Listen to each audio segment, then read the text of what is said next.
In this guide, I'm going to show you how to view your old Instagram stories. This is Miguel from Just Boz, and before we get into this guide, make sure to like the video and subscribe to the channel with all notifications on for more content like this. It really does help out the channel and we'd greatly appreciate it. If you have any questions, just ask them down in the comment section below. I'm going to be doing my best to reply to every single comment down there.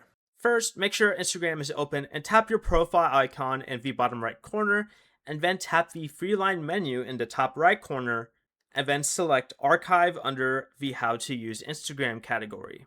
Make sure Stories Archive is selected at the top here, but now you can scroll through your previously posted stories, tap any story to view it, again, share it, add it to a highlight, and access more options. Before you leave, remember to like the video and subscribe to the channel with all notifications on for more content like this. It really does help out the channel and we'd greatly appreciate it. And if you did have any questions, just ask them down in the comment section below. I'm going to be doing my best to reply to every single comment down there. Peace.